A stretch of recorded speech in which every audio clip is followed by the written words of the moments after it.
Bienvenue sur ma chaîne YouTube. Alors aujourd'hui je veux continuer sur ma petite vidéo sur LibreOffice.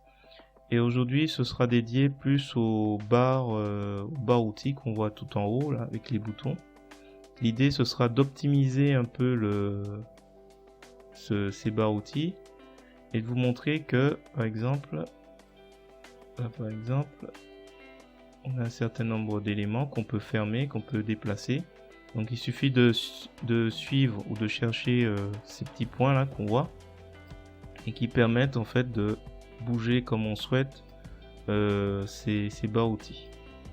D'ailleurs quand on les enlève on voit qu'ils ont des noms standard. Je vais remettre comme il est.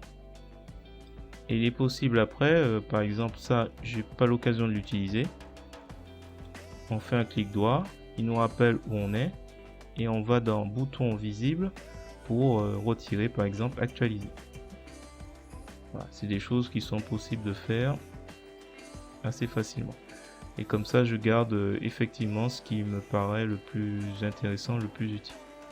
Je vais retirer ici les interlignes que j'utilise rarement.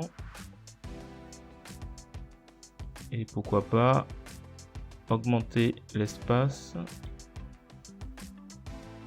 L'espacement, enfin voilà, ça je garde, tout ça je garde, ça j'utilise jamais, la mise en évidence. Donc à chaque fois on fait un clic droit, alors je le trouve pas parce que il y a couleur de mise en évidence. Alors couleur d'arrière-plan je préfère, et couleur de mise en évidence je vais faire disparaître ici. Voilà, ça me permet d'optimiser un peu ma barre, de déplacer aussi, on va le laisser là. Si on a peur qu'il soit déplacé par erreur, on peut bloquer la position de la barre outil, comme ça, et les petits points disparaissent. Pour faire réapparaître, il suffit de cliquer sur la barre et désactiver le blocage. Toujours même chose, si on veut faire disparaître les éléments, ils sont dans l'ordre en général, on fait disparaître les boutons. Alors, au cas où on voudrait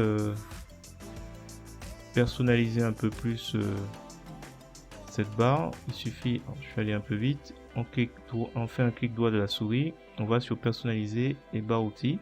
Donc là, il vous rappelle que vous êtes dans standard, et là, on peut plus facilement cocher, décocher les éléments. Donc là, par exemple, qu'est-ce qui m'intéresse pas? Tiens, ça m'intéresse pas, zone de texte, donc je désactive au fur et à mesure ce qui m'intéresse pas. Tiens, symbole, hop, qu'est-ce qu'on a? Tiens, champ, là il est coché, donc on voit le symbole champ, il est là, on le décoche. C'est un peu plus simple. Alors, je vais décocher tous ces éléments, note de fin, repère, renvoi, je décoche tout ça. On peut insérer un séparateur si on veut bien délimiter les choses, et après on fait OK. Donc ça peut être des éléments, là je vais le déplacer un peu plus là pour optimiser un peu notre espace. Je pense que j'ai fait le tour. N'hésitez pas à me mettre dans les commentaires ce que vous avez pensé de cette vidéo, et sur ce écoutez, je vous dis à bientôt. N'hésitez pas à me mettre un pouce vers le haut et à vous abonner à ma chaîne pour voir d'autres contenus de ce genre. Je vous remercie et je vous dis à bientôt.